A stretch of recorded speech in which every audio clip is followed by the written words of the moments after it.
Andrew, and this is Keen On, the daily now.tv chat show with some of the world's leading thinkers and writers. Hello, everybody. Here's a guess. Everybody has heard of Fat Leonard. You don't know who he is, but you know that there is a guy called Fat Leonard, and he's been in the news recently. He's a remarkable looking figure. He is indeed fat. He's very large, and he was involved in one of the great scandals in U.S. military naval history. And now we have a book on Fat Leonard by one of America's leading investigative reporters. Craig Whitlock is at the Washington Post. He's the author of a much acclaimed book on Afghanistan, and he has a new book out on the great, or perhaps the not so great, Fat Leonard, how one man bribed, built, and seduced the U.S. Navy. It took him 10 years. And I'm thrilled that Craig is joining us now from his home just outside Washington, D.C. in Maryland. Craig, Fat Leonard, tell us briefly who this guy was or is. So Fat Leonard's real name is Leonard Francis, and he's a Malaysian citizen. He was also a defense contractor for the U.S. Navy. And what he did for 25 years is his company provided port services whenever a U.S. Navy warship or other countries' Navy ships pulled into port. Whenever they needed food, water, fuel, tugboats, you name it, his company provided it from Singapore to Vladivostok, Russia, to Sydney, Australia, Hong Kong, any of these major ports and minor ports throughout Asia and the Western Pacific. I got to ask you, Craig, because the name is so brilliant, Fat Leonard. Who came up with the name? Was he always known as Fat Leonard, or did this come once the scandal came out? No, he was, I'll tell you a little story. I used to cover the Pentagon as a beat reporter for the Washington Post, and shortly after Leonard was arrested in 2013, there was a short Newswire article that came out about this Navy contractor named Leonard Francis had been arrested on bribery charges, along with one U.S. Navy officer and a federal agent for the Naval Criminal Investigative Service, or NCIS. I was curious about this because it's very unusual for a Navy officer and a federal agent to be arrested on bribery charges. And I was wandering the corridors of the Pentagon and bumped into a Navy officer I knew. I said, "Do you know anything about this case? Who's this Leonard Francis guy?" And the officer got a big smile on his face and said, "Oh, you mean Fat Leonard?" And I said, "No, really, is that his nickname?" And he says, "Everybody in the Navy knows Fat Leonard." So, I can smell a good story and knew that was definitely destined to be one. And so to answer your question, no, he is widely known as Fat Leonard. He doesn't like the nickname. He's a big guy. I mean, he's not just fat, but he's enormous. How tall is he? Well, he's 6'3", but his weight has fluctuated over the years. At one point, when he got the nickname in the 1990s, he was 500 pounds, believe it or not. They would, in the Navy, they would sometimes have to lift him up onto the deck of a ship with a hoist, like he was a piece of heavy equipment. That's how big he was. That's why you have those big naval ships, I guess, so that Fat Leonard can get aboard. I mean, I'm laughing, Craig, but should I be laughing? I mean, is this really the inanity, the absurdity of the U.S. military with the Fat Leonard moniker, or is there something more serious about this story? Well, frankly, both. He's an amusing character, but the serious side of this is that, frankly, Leonard's weight, I think, caused many people in the U.S. military and the Navy to underestimate just how smart he was as a criminal. This is one of the world's greatest con men, and they really saw him as this jolly fat guy who threw a lot of parties with fancy dinners and Cuban cigars and women. And he came across as very patriotic. He wore neckties with U.S. flags on them. They saw him as harmless, and yet behind all that, he was this criminal mastermind who not only was gouging the U.S. government, but he was slowly accumulating blackmail material on dozens and dozens of U.S. Navy officers, finding out their weaknesses and how to cultivate them as forced or unforced moles and informants. So the nickname, you laugh, and it's true. He's a humorous guy, but that, I think, caused people in the U.S. military to really underestimate him as a threat. And there was no big power, some evil big power, Venezuela or the Russians or the Chinese or Al-Qaeda behind all this. It's all run through this brilliantly corrupt figure called Fat Leonard. Is that correct? As far as we know, but I have to add an asterisk to that. So again, he was a Malaysian defense contractor who made his business with the US Navy. But over the years, he recruited 10 US Navy officers to leak him military secrets over a period of 7 years. And that's really astounding. I mean, there's really no parallel for this in the modern history of espionage, to have one foreign agent recruit 10 different US military officers to willingly hand over classified information. That's pretty stunning. And the information was the movement of US warships and submarines throughout Asia and the Pacific, in a part of the world where the United States' biggest adversaries are China, Russia, North Korea. So Leonard had all this classified information over a period of 7 years, and it was unclear what was he doing with this. Now, he says he never sold it to the Chinese or the Russians, but he also didn't protect it very well. And to this day, the Pentagon isn't sure if the Chinese were able to hack into Leonard's unprotected computer systems or not.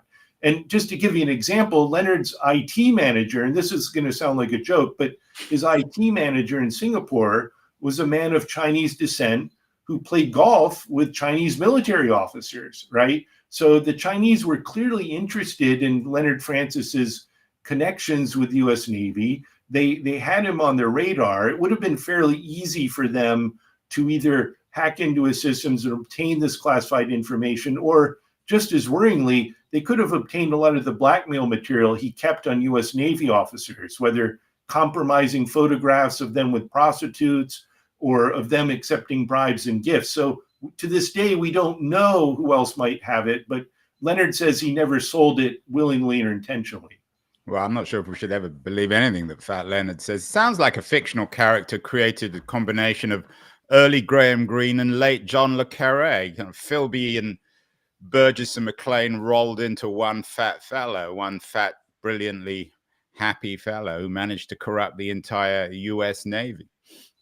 It is an amazing character, but in this case, truth really is stranger than fiction. And it took me 10 years to report and write this book, the full story, because the US Navy tried so hard to sweep it under the rug. The US Justice Department, likewise, they prosecuted about 36 individuals. But, the fact that this involved more than 1,000 people in the US Navy and the US military who were under investigation at one point, and 90 admirals who had all had interactions with Leonard over the years. It's pretty stunning, the number of people caught up in this. And it took me 10 years to get to the bottom of it and tell the full story from beginning to end of how Leonard was able to infiltrate the US Navy, not just corrupt it, but infiltrate it. Yeah, again, it's a shame Kubrick and other 60s filmmakers are dead. We could make it into Dr. Strangelove and the Manchurian Candidate. Does Fat Leonard, does he have any ideology apart from self-interest? Is he anti-American? Does he resent American power? Not at all. He's very pro-American. And to this day, Leonard sort of feels betrayed. He's in jail in San Diego, California, waiting to be He's probably watching this. Fat Leonard, if you're watching, congratulations. Well, you laugh, but he has this enormous ego. He loves the media coverage. And he feels betrayed, though. He feels that his company did a good job, even though they ripped off U.S. taxpayers, that his company did a reasonably good job of servicing Navy ships. And he is very pro-American, or was. And, he saw himself as American in his heart, even though he was a Malaysian citizen. As a teenager, he grew up, he watched The Godfather. He loved Elvis and Fleetwood Mac and American football. So he could talk American to these Navy officers, and he doesn't even have much of an accent. He sounds like an American. So this was another. Really look like one. I mean, although America. I mean, I don't want to stereotype, of course. Americans tend to be a little overweight too, although not always 500 pounds. Where did all the money go? On girls and food? Some of it, a lot of it went into Leonard's pockets, but this was the key to his business success was, a Navy ship would come in for a port visit. He could gross a few $1,000,000 in a few days off his port services. And then he would spend, he could spend $100,000 on dinners and women and other gifts. But to him, that was a small price to pay, $50 or $60, $70,000 for a port visit to entertain U.S. Navy officers when he's grossing several $1,000,000. To him, that was good business. I mean, if Fat Leonard had shown up in Silicon Valley and got involved in a startup, would we be applauding his innovation? Is he the kind of brilliant entrepreneur who may have broken the law, but actually reflects unusual innovation?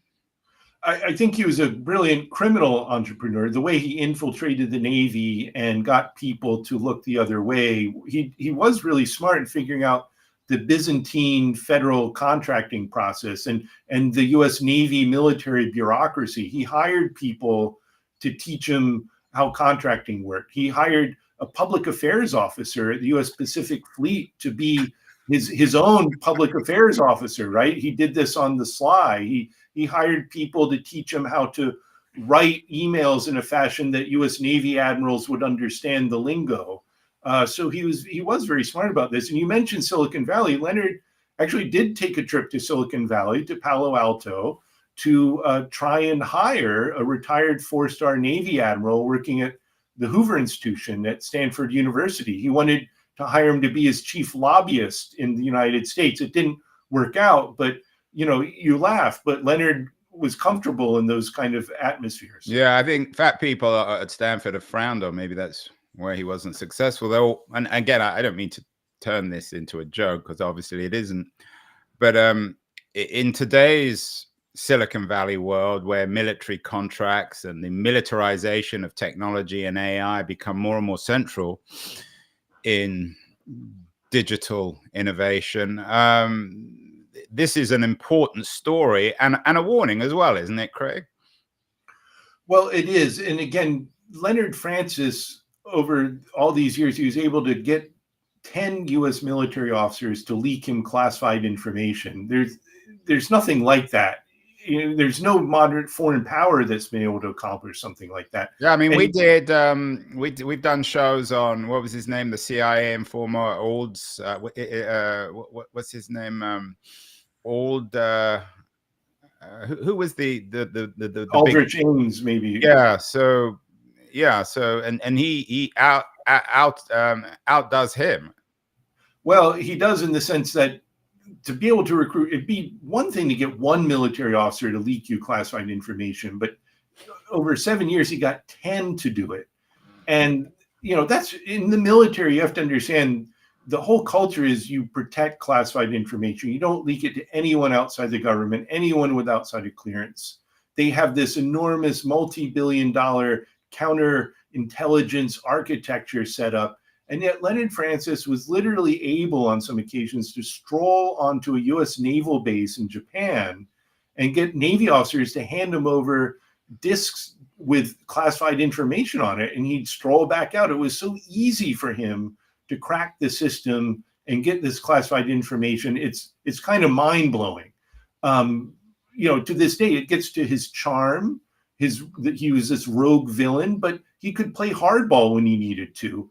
Once he got people to accept his fancy meals, the prostitutes, or cash, he had them over a barrel. These Navy officers who were on his payroll called him boss, and it wasn't ironic. They meant it. They had to call him boss. Yes, boss. What do you need, boss? And he would say, I need the classified ship schedules. I need the admiral's internal emails. I need this, that, that. And they would say, yes, boss. And they would carry out his orders. And to have a foreign citizen whose allegiances are kind of uncertain, to have that kind of power is again, really mind-blowing.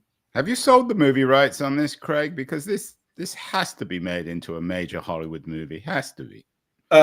Not yet, but I think it should be. Now, the funny story. I should take 10% of it, because any agents watching, I'm sure we're going to drive up the price. Does he Does he have blood on his hands? You mentioned that they called him boss. How did he threaten them? Did he blackmail them? Well, he let them know he could, right? So by the time they would take these bribes, or he'd have photos of them in compromising positions, they had to do what he wanted. And a lot of these Navy officers were so stupid, they didn't see Leonard again as a threat, so they fell for it. And then only belatedly did they realize that he had compromising material or dirt on them. And at that point, it kind of dawned on them that they would have to do what he said. And he didn't have to overtly threaten, although sometimes he did. He said, "You will do this if you value your career," or "I will make bad things happen to you." But and they would click their heels and salute. And he knew how to use that stick when he needed it. Well, you said it, not me, Craig, that naval officers are so stupid. Maybe not all of them, but certainly a number of them. The ones who fell for him are definitely. But there were, what, more that you said, more than 100? Almost 1,000. So I'll give you an example. And there's no way to categorize this as anything but stupidity. There was a naval intelligence officer, right, who later became an admiral at the Pentagon in charge of naval intelligence. He liked to party with Fat Leonard. He'd go to his dinners. Leonard took him to a members-only sex club in Bangkok. And according to Leonard, he provided... I bet that wasn't a hard place to find. No, I don't think it was. But Leonard had a membership, and he took the Navy officers there. But this was an upscale one that cost, membership might cost $10,000 or something. But on one occasion, Leonard provided this officer with a Mongolian prostitute, and the officer gave his business card to the prostitute that said, "Here's my name. I'm a Navy intelligence officer." And even the prostitute gave the card to Leonard. And afterward, and Leonard couldn't believe this officer was so dumb. Why are you compromising yourself? This woman could blackmail you. And so Leonard had to lecture the officer that you have to be more discreet. This could get us in trouble. After Leonard was arrested and this got out, the Secretary of the Navy at the Pentagon couldn't believe that an intelligence officer would be so dumb as to accept prostitutes. But to give your business card, it's like, I don't know how to explain that other than sheer stupidity. Well, I want to take a break, Craig, and I want to come back and talk in all seriousness about what this tells us about not just the Navy, but the U.S. military. They're the last group of people to even have business cards. I don't think they realize that business cards died out about 20 years ago. But I want to talk, Craig, in all seriousness about how incompetent perhaps this reflects, or what degree of incompetence this suggests about the Navy and perhaps the broader U.S. military. You're an expert. I want to remind everyone that brilliant guests like Craig Whitlock are brought to us because of our friends at Liberties, a quarterly journal of culture and politics. Excellent new publication, edited by my friend in D.C. And I'm going to do a short video of Liberties, and then we'll be back with Craig Whitlock to talk more about the U.S. military and the Navy and, of course, Fat Leonard. Don't go away, anyone. The noise, there is nuance, insight. Liberties is not just a journal of ideas. It's a meteor of intelligent substance. It's the place to be for engaged citizens. Politics, opinion, substance. Liberties is a triumph for freedom of thought. A quarterly of urgency, of cultural exploration, of intellectual delight, of immaculate prose. It's invaluable. Subscribe now or find Liberties at your favorite bookseller. And you can subscribe to Liberties at libertiesjournal.com. We're speaking with Craig Whitlock, one of America's leading investigative reporters. He has an important new book out. It's entertaining on one level and deeply troubling on another. Fat Leonard, How One Man Bribed, Built, and Seduced the U.S. Navy. In the first part of the show, Craig, you told us about this Fat Leonard character, a Malaysian contractor who bribed successfully 1,000 U.S. naval officers. One of them he took to a high-end brothel in Bangkok, hired a Mongolian prostitute, gave the prostitute his business card. Doesn't reflect very well on the U.S. military. Suggests to me, Craig, a bureaucratization. Is that fair? What's happening in the U.S., especially in the Navy, to enable a man like Fat Leonard? Yeah, it's a really good question. And just to clarify, there were 1,000 people under investigation at one point. Doesn't mean they all took bribes from Leonard. They all weren't Could be prosecuted. more for all we know, right? Well, it could be, but there were certainly, it just gives you a sense of the scope of the number of people who came across Leonard and attended his parties over the years. But you brought up the question of competence, and I actually think U.S. military is a very competent organization. They are good at what they do. The U.S. What do they public, do, though? well, hold on, I'll explain. So the U.S. public holds them in very high regard. They're the most respected institution in America, certainly more respected than journalists or politicians. But before everyone reads your book, I think you're going to ruin their reputation. The reputation won't look so good after reading this book, but I think it was really this sense of entitlement that crept into the U.S. Navy officer corps, at least among a large number of them, that they thought that they were entitled to having these freebies from Fat Leonard, that particularly when they were far away from home after months or weeks at sea, particularly while helping fight wars in Afghanistan and Iraq, that maybe, what was the harm in taking, a $1,000 dinner from Fat Leonard? And if he wanted to give them Cuban cigars or bottles of Dom Perignon or other gifts, what was the harm? But it was this sense of entitlement that he exploited, that these are people who don't make a lot of money in uniform compared to people in Silicon Valley in the private sector. A four-star admiral maybe makes a couple $100,000, but these are people at the top of their profession. If they were in the private sector, they'd make many times more of that. And I think Leonard gave them a taste of that high life, and they felt entitled to it, a shocking number of them. But again, then once he was able to reel them in like a fish, once they went for it a little bit, he'd give them more and more, and soon they were calling him boss. But Craig, I think you're being a little too generous. I'm sure you know it. These guys went to military school.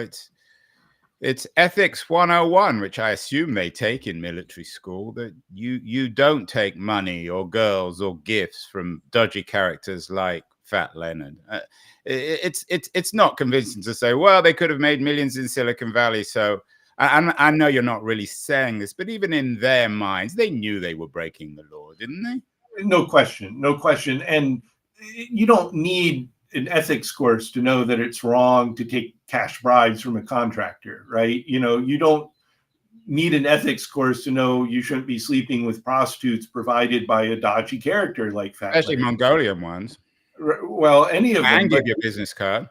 Yeah, right. And yet a shocking number of these Navy officers who had gone to the U.S. Naval Academy in Annapolis, Maryland, which is highly regarded, again, for having this very strict honor code, where if you so much as cheat on your homework, they will kick you out and you have to pay back your tuition to the U.S. government. So these are people who, that sense of honor and ethics and doing things right was instilled in them from a young age, and yet the wheels came off by the time they went to Asia and came across Fat Leonard. So it does say a lot about deep-seated problems in the culture, because even if there were officers in the Navy who didn't take these bribes or gifts from Leonard, they all knew this was going on to some degree. Maybe they didn't know the extent of it, but it was no mystery. Like I described earlier, everybody in the Navy knew who Fat Leonard was. They knew he was a dodgy character, and yet, they were like a moth being drawn to the flame. They couldn't resist, even though they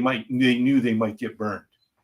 I've never understood this, Craig. Perhaps you can explain it. You're the author, as I said, of an important book also on the Afghanistan papers. You've spent 10 years researching this corruption within the U.S. Naval culture. Why do Americans trust their military more than other institutions, more than honest journalists like yourself? I mean, I assume that Fat Leonard never provided you any Mongolian prostitutes. And you certainly wouldn't give them your business card if you did. Is this still, we're living in a kind of surreal post-Vietnam culture where America feels guilty about trashing its military? I don't think it's post-Vietnam so much as post 9/11. That certainly after 9/11, Americans, by and large, the approval ratings for all branches of the U.S. military were sky high. That they saw the U.S. military as protecting them, during the only attack on the U.S. mainland in history, at 9/11. And, over time, that sort of frayed a bit, particularly the last several years, that there's less trust in the U.S. military than there used to be, but it's still far higher than any other institution in America, even higher than the church, than the Catholic Church. But this is something I think the U.S. military has taken for granted a bit, and episodes like this with Fat Leonard certainly undermine that reputation and integrity. And I think this is something the Navy in particular has been very slow to grapple with, the ramifications of losing that public trust. Because when people read a book like this, like they gain a completely different perception and understanding of the U.S. military. They see the dark underbelly of what people are capable of. And this is very different from the spit polished, upright military officers they kind of have in their mind otherwise. I mean, it's so much dark as seamy, as somewhat distasteful. You talk about the Americans thinking that the U.S. military protected them after 9/11. I'm not convinced of that. They allowed, one way or the other, 12 men with wire cutters to create one of the great PR victories in history. And then they got involved in 2 catastrophic wars in the Middle East. Is there really evidence that Americans should respect their military? What have they ever done for us over the last 25 years? Well, I think without question that there's hundreds of thousands of people in the U.S. military who are devoted to public service and defending their country. And, our military, it's not based on a draft. It hasn't been since Vietnam. So these people willingly sign up to serve. And I think, no question, the vast majority of them have noble intent, are trying to serve their country. There's certainly a minority, a smaller number, but a substantial number in the Navy who betrayed their country and threw that away and didn't take their military oath to defend the Constitution seriously. And that's what's really troubling. The people who are going to be most upset by this book, and who have been so far, are people who serve in the military and feel betrayed by their fellow shipmates or officers who literally got in bed with Fat Leonard. I think most of them are noble and high-minded and are trying to do the right thing. They're public servants, but what's shocking is the number who, once the lights went out, turned out to be anything but. We've done lots of shows, Craig, on public service and the way in which the militarized is essentially being ghettoized. The smart kids go to business school or come out to San Francisco and do startups. The less smart kids, the ones you call stupid, go into the military. Does this reflect that? Not so much immorality, but just general stupidity, cluelessness? Yeah, I'm going to push back on that. Most people I come into in the Navy, these aren't dumb people. These aren't intellectually inferior people. These are people, particularly the ones who go to the Naval Academy and are in the officer corps. These are very accomplished people who are smart. The ones who took Leonard's bribes, who did stupid things, they did stupid things. I can't defend them on those grounds, but these weren't dumb people in general. These are highly accomplished people, but their morals, their ethical standing, their integrity is what they sold out for very little. And that, to me, is the shocking part of all this. But I certainly don't think people in the military are just dumb and poor people, and the smart people all go to Silicon Valley. I think that's a really wrong perception. So where are we, Craig, on the investigation? What's going to happen to Fat Leonard? You said he's in jail in San Diego, which is appropriate. It's a naval city, although it's a nice place. I guess he doesn't get to see the city. Has the investigation been concluded, and who's been implicated within the U.S. Navy? How high is this? How high is this crisis going to go? Is this Watergate for the U.S. Navy? Well, it is, except it's Watergate without the congressional hearings and without most of the information being made public. And that's what took me 10 years, was to get all the files, the investigative files, to find out who was caught up in it. In public, the Justice Department has charged criminally about 36 people, including Leonard, and most of them have served their sentences or time. There's a few people left, including Leonard, waiting to be sentenced. But the investigation itself has been concluded. But again, as I report in this book, it turned out there were 1,000 people came under investigation, including 90 some admirals. The ones who weren't punished, aren't going to be at this point, and most of their names are never going to be made public. The Navy successfully swept this business, this distasteful business, under the carpet. But the big question is, what does happen to Leonard?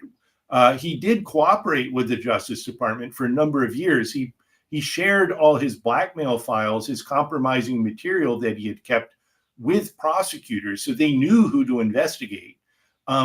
So at what point does he go to prison? For how long, it's unclear, but he'll probably be sentenced sometime this summer. So he's another in the long line of odd American criminals: Bernie Madoff, Sam Bankman-Fried, Fat Leonard. Are I get the sense, Craig, that you think justice really hasn't been done. Should there have been a more aggressive investigation of the U.S. Navy? Should someone very, very senior in the Navy have been made accountable for this really catastrophic breach of security? I do think there was a lack of accountability. Now, the Justice Department makes the decisions on who violated federal law, who deserves to be charged as a criminal. And you have all sorts of legal questions, including statute of limitations. A lot of these people were being investigated for things they did with Fat Leonard, 5, 10, 15 years prior, and the statute of limitations had expired. But certainly there wasn't nearly enough public accountability. The Navy hated talking about this case. It would refused to release. Understandably, I mean, it's a massive embarrassment to them. Well, except again, you have to understand the Navy, like the other branches of the military, they really derive their public integrity from having that support of the American people, that sense that they're doing the right thing to defend the country. They have such an enormous power invested in them by the public to wage war, to defend the country. They have to be above reproach. And in this case, they obviously weren't. And my view is there does need to be accountability, particularly in terms of the leadership of the Navy and the Pentagon. Who knew what when? Who was responsible for letting this happen under their nose? How could this go on for so many years? Those are the questions I really get into in the book in terms of who should be held accountable. But in public, the Navy and the Pentagon have done very little of that. So it's really it's a double scandal then. I mean, you've got the original Fat Leonard scandal, and then the post investigation narrative is also scandalous. Well, it's like they say in Washington all the time, the scandal is the cover-up more than the original sin. And I think in this case, the original sin was pretty bad, but the cover-up was equally bad. And again, that's why it took 10 years for me as a trained investigative reporter to try and get to the bottom of it. Did you get to talk to very senior people within any of the branches of the military, particularly the Navy? I did. And all the interviews in this book, there's more than 100, were on the record. And all the information is based on the record interviews or law enforcement documents and contemporaneous emails, Leonard's communications with people over the years, photographs, copies of his menus for his wild dinner parties. I managed to get my hands on all this primary source material, but I did interview a number of senior officials, and some of them are really angry. They feel betrayed by other officers. And I did also interview a number of people who went to prison, who took bribes from Leonard, and I was surprised how many of them did talk, and none of them had any excuses. Maybe some of them tried to minimize the extent of their crimes, but they admitted what they did was wrong. They admitted they let down their country, and they kind of, some of them shrugged about it. Some of them felt sincerely bad that they were still paying the price. But I think even them, they were trying to understand how this could have gone on as long as it did, largely undetected, and how Leonard was able to accomplish what he did in terms of his crimes. And what about the political administrations? I mean, Fat Leonard could have been an associate, perhaps, of Donald Trump. He wouldn't have been out of place at Mar-a-Lago.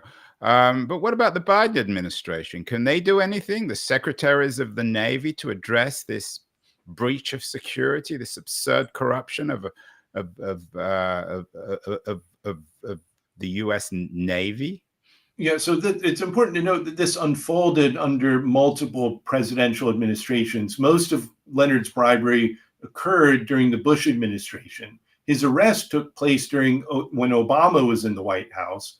And then some of the investigations happened under Trump, and really were at the tail end under Biden. So you have 4 presidents two from each party, but none of them were eager to own up to this, right? They would appoint secretaries of the Navy, the civilian bosses at the Pentagon, but nobody wanted this on their record. Nobody wanted to take responsibility for this. The other aspect was that Congress was really missing in action. They're the other branch of government. Surprise, Craig, right? I bet Fat Leonard took some of the congressmen out for no. He entertainment too. Didn't take the congressmen out, but they just, for whatever reason, Congress was never eager to look into this. And part of that, I'm guessing here, maybe be undue deference to people in uniform, that they didn't want to haul people on the witness stand and grill them on Capitol Hill about what happened. So they were missing in action too. So is that finally, I mean, you've been very generous with your time, Craig. Is that the lesson here, that we should be less deferential towards the US military, the Navy? Perhaps there's similar scandals in the Air Force and other branches of the military. Well, I learned this lesson a long time ago, but particularly writing my previous book called The Afghanistan Papers, A Secret History of the War. And in that case, what I was able to document was, for the entirety of the war in Afghanistan, that military and civilian leaders in charge of that war were lying to the American public about how things were going, that they weren't telling the truth about it.